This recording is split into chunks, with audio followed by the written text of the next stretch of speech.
First one చూసినట్లయితే గోల్కొండలో కుతుబ్షాహీ రాజ్య స్థాపకుడు ఎవరు? కుతుబ్షాహీ రాజ్యాన్ని స్థాపించింది ఎవరని అడుగుతున్నారు. సుల్తాన్ కూలీ కుతుబ్షా కుతుబ్షాహీ రాజ్య స్థాపకుడుగా ఉన్నారు.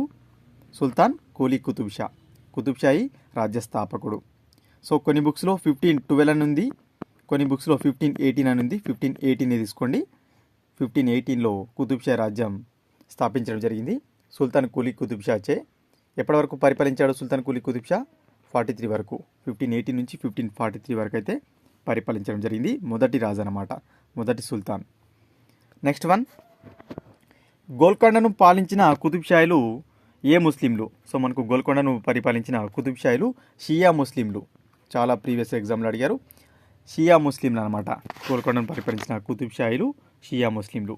Most important bit. Next one, హైదరాబాద్ను సుల్తాన్ నగర్గా నామకరణం చేసిన కుతుబ్షాహీ సుల్తాన్ ఎవరు? హైదరాబాద్ అయితే ఉందో హైదరాబాద్ను సుల్తాన్ నగర్గా నామకరణం చేసింది మొహమ్మద్ కుతుబ్షా. మొహమ్మద్ కుతుబ్షా హైదరాబాద్ను సుల్తాన్ నగర్గా నామకరణం చేశాడు. ఇతని పరిపాలన కాలం చూసుకున్నట్టయితే 1612 నుంచి 26 వరకు. 1626 వరకు. మొహమ్మద్ కూలీ కుతుబ్షా కాదు, ఓన్లీ మొహమ్మద్ కుతుబ్షా. గుర్తుపెట్టుకోండి, ఓకేనా? కుతుబ్షా వేరు, మొహమ్మద్ కుతుబ్షా వేరు, మొహమ్మద్ కూలీ కుతుబ్షా వేరు. నెక్స్ట్ వన్, గోల్కొండ కోటకు ఎన్ని బురుజులు కలవు? సారీ, ఇక్కడ మిస్టేక్ వచ్చింది టైపింగ్. గోల్కొండ కోటకు ఎన్ని బురుజులు కలవు? మొత్తంగా 87 బురుజులు ఉన్నాయి, 8 దర్వాజాలు ఉన్నాయి. చాలా ప్రీవియస్ ఎగ్జామ్స్లో అడిగారు. గోల్కొండ కోటకు మొత్తంగా 87 బురుజులు ఉంటే 8 దర్వాజాలు ఉన్నాయి. ప్రీవియస్ చాలా ఎగ్జామ్లో అడిగారు. ఈ బిట్టు ఇంపార్టెంట్. నెక్స్ట్ వన్, పురానాపుల్ వంతెనను నిర్మించిన కుతుబ్షాహీ సుల్తాన్ ఎవరు? పురానాపుల్ వంతెన ఏదైతుందో దీన్ని నిర్మించిన కుతుబ్షాహీ సుల్తాన్ ఇబ్రాహిం కుతుబ్షా. ఇబ్రాహిం కుతుబ్షా, ఓకేనా? ఇబ్రాహిం కుతుబ్షా యొక్క కాలం ఏంటి మరి? ఇబ్రాహిం కుతుబ్షా 1515 నుంచి 1580 వరకు పరిపాలించడం జరిగింది గోల్కొండ రాజ్యాన్ని, ఓకేనా? 1515 నుంచి 1580 వరకు అయితే ఇబ్రాహిం కుతుబ్షా గోల్కొండ రాజ్యాన్ని పరిపాలించడం జరిగింది.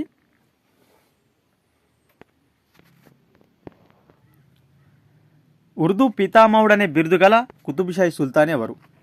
సో మనకు ఉర్దూ పితామహుడు అనే బిరుదు ఇబ్రాహిం కుతుబ్షాకి అయితే కలదు. ఇతన్ని మనం మల్కిబా రాముడుగా పిలుస్తాం. అదేవిధంగా ఉర్దూ పితామహుడు అనే బిరుదు కూడా మనకు ఇబ్రాహిం కుతుబ్షాకి కలదు. అయితే ఉర్దూ సాహిత్యానికి స్వర్ణయుగం మాత్రం అబ్దుల్లా కుతుబ్షా కాలం అన్నమాట.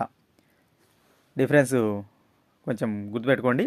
ఉర్దూ పితామహుడు ఇబ్రాహిం కుతుబ్షా కాగా ఉర్దూ సాహిత్యానికి మాత్రం అబ్దుల్లా కుతుబ్షా కాలం అనేది స్వర్ణయుగం, ఓకేనా?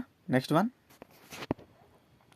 షాజహాన్కు కోహినూర్ వజ్రం కానుకగా ఇచ్చిన కుతుబ్షాహీ సుల్తాన్ ఎవరు? షాజహాన్కు కోహినూర్ వజ్రం కానుకగా ఇచ్చిన సుల్తాన్ అబ్దుల్లా కుతుబ్షా. అబ్దుల్లా కుతుబ్షా షాజహాన్కు కోహినూర్ వజ్రం అయితే కానుకగా ఇస్తాడనమాట, ఓకేనా? నెక్స్ట్ వన్, తన పాండిత్యంతో ఖవాస్ ఖాన్ అనే బిరుదు పొందినది ఎవరు? సో తన పాండిత్యంతో ఖవాస్ ఖాన్ అనే బిరుదు సుల్తాన్ కూలీ కుతుబ్షా పొందడం జరిగింది. మొదటి రాజు, మొదటి సుల్తాన్, సుల్తాన్ కూలీ కుతుబ్షా ఖవాస్ ఖాన్ అనే బిరుదును కలిగి ఉన్నాడు. Important bit. Next one, Maratha రాజు శివాజీ గోల్కొండ రాజ్యాన్ని సందర్శించిన సంవత్సరం. శివాజీ ఎవరైతే ఉన్నారో శివాజీ గోల్కొండ రాజ్యాన్ని అయితే విజిట్ చేస్తారు. ఏ ఇయర్లో అంటే 1677లో, 1677లో గోల్కొండ రాజ్యాన్ని అయితే మరాఠా రాజ్యాన్ని శివాజీ సందర్శించడం జరుగుతుంది. అప్పుడు ఎవరున్నారంటే సుల్తాన్ కంటే అబుల్ హసన్ తానిషా ఉన్నాడు. అబుల్ హసన్ తానిషా, ఇతని కాలం 1672 నుంచి 87 వరకు, ఓకేనా? 87, ఇతనే చివరి సుల్తాన్ అన్నమాట కుతుబ్షాహీ కాలంలో, ఓకేనా? 87 నుంచి మొఘలుల పాలనకి వెళ్ళిపోతుంది గోల్కొండ రాజ్యం. శివాజీ ఎప్పుడు వచ్చాడు గోల్కొండ రాజ్యానికి? 1677 వచ్చాడు, ఓకేనా? ఇంపార్టెంట్. నెక్స్ట్ వన్, గోల్కొండ సింహాసనాన్ని విజయనగర అలియా రామరాయల సాయంతో సాధించిన వాడెవరు?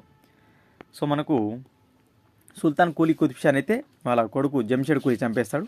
సో ఆ తర్వాత మనకు ఇంకొక కుమారుడైన ఇబ్రాహిం కుతుబ్షా మనకు ఈ విజయనగర అలియా రామరాయల సాయంతో అయితే మళ్ళీ గోల్కొండ సింహాసనాన్ని అయితే అధిష్టిస్తాడనమాట. అక్కడ కొన్ని రోజులు ఉండి మళ్ళీ ఇక్కడికి వచ్చి ఈ ఎవరైతే విజయనగర రాజులు ఉన్నారో వారి సాయంతో అయితే గోల్కొండ సింహాసనాన్ని అధిష్టిస్తాడు. ఎప్పుడు?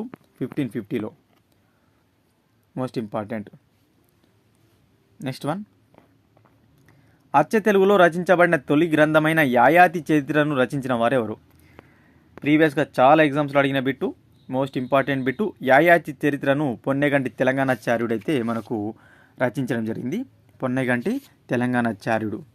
ఓకేనా. నెక్స్ట్ వన్, గోల్కొండ రాజ్యంలో మజుందార్ అనగానేమి? గోల్కొండ రాజ్యంలో మజుందార్ అంటే గణాంక శాఖ మంత్రి. గణాంక శాఖ మంత్రిని మజుందార్ అని పిలిచేవారు గోల్కొండ రాజ్యంలో. ఇంపార్టెంట్. నెక్స్ట్ వన్, తెలుగు కవులను ఆదరాభిమానంతో పోషించినందువల్ల మలిక్యబరాముడుగా ప్రసిద్ధి చెందిన వాళ్ళు సుల్తాన్ ఎవరు? సో మనకు ఇప్పుడు చెప్పుకున్నాం ఇబ్రాహిం కుతుబ్ షా. ఇబ్రాహిం కుతుబ్ షాకు మలిక్యబరాముడు అనే బిరుదు అయితే కలదు. ఓకేనా. తెలుగు కవులను ఆదరాభిమానంతో పోషించినందువల్ల ఇతనికి మలిక్యబరాముడు అనే బిరుదు అయితే వచ్చింది. నెక్స్ట్ వన్, గోల్కొండలో యథేచ్ఛగా వ్యాపారం చేసుకున్నటకు ఆంగ్లేయులకు 1636లో బంగారు ఫార్మానా జారీ చేసిన వారు ఎవరు? సో మోస్ట్ ఇంపార్టెంట్ బిట్, మనకు బంగారు ఫార్మానాను ఆంగ్లేయులకు జారీ చేసింది అబ్దుల్లా కుతుబ్ షా. అబ్దుల్లా కుతుబ్ షా ఆంగ్లేయులకు బంగారు ఫార్మానాను జారీ చేశాడు. దీనికోసం గోల్కొండలో యథేచ్ఛగా వ్యాపారం చేసుకోవడం కోసం. ఇతని కాలం 1626 నుంచి 72 వరకు ఫ్రెండ్స్. ఓకేనా. 36లో ఆంగ్లేయులకు ఇస్తాడన్నమాట బంగారు ఫార్మానా. దీనికోసం యథేచ్ఛగా వ్యాపారం చేసుకోవడం కోసం. Important bit. Next one, Akkanna మాదన్నలు ఎవరి ఆస్థానంలో ఉన్నారు? అక్కన్న మాదన్నలు చూసుకున్నట్టయితే మనకు అబుల్ హసన్ తానిషా ఆస్థానంలోని కవులు అన్నమాట. ఆస్థానంలోని ప్రధానమంత్రి సేనాపతి అన్నమాట. సో అబుల్ హసన్ తానిషా కాలం వచ్చేసి చెప్పాం కదా 1672 నుంచి 87 వరకు. చివరి రాజు ఇతని. నెక్స్ట్ వన్, ముస్లిం ప్రభు అయినప్పటికీ అధిక సంఖ్యలో ఉన్న పారితులైన హిందూ ప్రజలచే పెద్ద సర్కార్ బడే మాలిక్గా పిలువబడ్డ సుల్తాన్ ఎవరు? సో మనకు కుతుబ్ షాహీ రాజులలో బడే మాలిక్గా పిలువబడ్డ సుల్తాన్ కులీ కుతుబ్ షా. బడే మాలిక్ అనే బిరుదు సుల్తాన్ కులీ కుతుబ్ షా గలదు, మొదటి రాజు. నెక్స్ట్ వన్, కుతుబ్ షాహీ రాజ్యం చివరగా ఎవరి సామ్రాజ్యంలో అంతర్భాగమైంది? కుతుబ్ షాహీ రాజ్యం చివరగా మొఘలుల సామ్రాజ్యంలో అంతర్భాగమైంది. ఏ సంవత్సరంలో? 1687. చివరి రాజు ఎవరు? అబుల్ హసన్ తానిషా. నెక్స్ట్ వన్, మాని అనే కలం పేరుతో ఉర్దూ పారశీక భాషలలో అనేక కవితలు రచించిన గోల్కొండ కుతుబ్ షాహీ సుల్తాన్ ఎవరు? సో మనకు మాని అనే కలం పేరుతో ఉర్దూ పారశీక భాషలలో చాలా కవితలు రాసింది మొహమ్మద్ కులీ కుతుబ్ షా, హైదరాబాద్ నగర నిర్మాత. ఇతనికి గల బిరుదు హైదరాబాద్ నగర నిర్మాత అన్నమాట.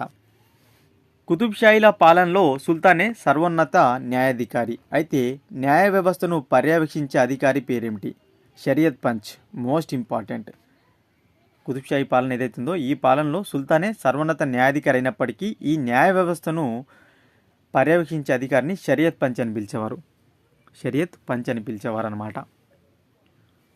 నెక్స్ట్ వన్, కూచిపూడి భాగవతులకు కూచిపూడి గ్రామాన్ని అగ్రహారంగా ఇచ్చిన వారు ఎవరు? కూచిపూడి భాగవతులు ఎవరైతే ఉన్నారో వారికి కూచిపూడి అనే గ్రామాన్ని అగ్రహారంగా అబుల్ హసన్ తానిషా ఇవ్వడం జరిగింది. అబుల్ హసన్ తానిషా కూచిపూడి గ్రామాన్ని అయితే కూచిపూడి భాగవతులకు అగ్రహారంగా ఇచ్చాడు. ఇంపార్టెంట్. నెక్స్ట్ వన్, గోల్కొండ రాజ్యంలో చలామణి అయిన ప్రధాన నాణ్యం. గోల్కొండ రాజ్యంలో చలామణి అయిన ప్రధాన నాణ్యం హొన్ను. హొన్ను అనే నాణ్యం ప్రధానంగా చలామణి అయింది గోల్కొండ రాజ్యంలో. ఇంపార్టెంట్. నెక్స్ట్ వన్, కుతుబ్ షాహీల కాలంలో అధికారిక భాష ఏమిటి? కుతుబ్ షాహీల కాలంలో అధికారిక భాష పారశీకం. ఓకేనా. పారశీకం అనేది అధికారిక భాషగా ఉంది కుతుబ్ షాహీల కాలంలో.